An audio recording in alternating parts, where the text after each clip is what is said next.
แนะนำยาดีกระเพาะแบบธรรมชาติบ้านๆแน่โอ้ตัวปัญหานี้ในครอบครัวของอ้ายจะเป็นคนที่เจ็บกระเพาะและลำไส้หลายที่สุดเนาะกินยานี่สารพัดเนาะสุดท้ายก็มาดีย้อนเฮาต้องสร้างเอ่อจรรยาบรรณ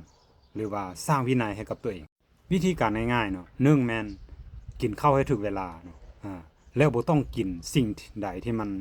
ละลายยากเนาะเป็นประเภทผักเนาะผักอันน่ะหญ้าควายจังซี่น่ะแต่กี้อ้ายก็บ่ฮู้เลยเนาะ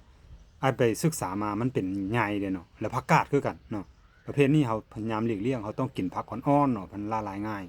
คือผักกาดจังซี่อ้ายก็บ่กินเนาะผักกาดนี่ก็กินน้อยแต่ว่าบ่กินหลายมันมีใหญ่เด้มันเฮ็ดให้ไปทำลายกระเพาะเช่นกันกินข้าวบ่ควรกินหลายกินพอเหมาะพอดีเนาะให้มันอดๆอยากๆหน่อยหนึงแล้วก็อาหารที่เค็มรสจัดเผ็ดทุกอย่างหลีกเลี่ยงบ่ต้องกินปล่อยให้คนอื่นกินไปโลดบ่ต้องอิจฉาเขาแม้แต่ข้าวนะข้าวนี่เป็นมันอุดมสมบูรณ์หลายโพดเนาะมันไปทำปฏิกิริยาในกระเพาะเฮาเนาะหลังจากที่เฮากินลงไปแล้วเจ้าควรเลือกอันน่ะสิ่งที่ทดแทนข้าวได้มันมีถั่วดินแม่นตัวมันจังซี่มันก็ทดแทนข้าวได้ และตัวที่สองแม่นความเครียดเนาะ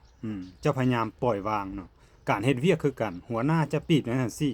สิ่งใดที่เฮาเฮ็ดสุดความสามารถเฮาบ่ต้องไปคิดกับมันเพราะว่าความเครียดมีผลถึงการเจ็บกระเพาะถึง3-40%เปอร์เซ็นต์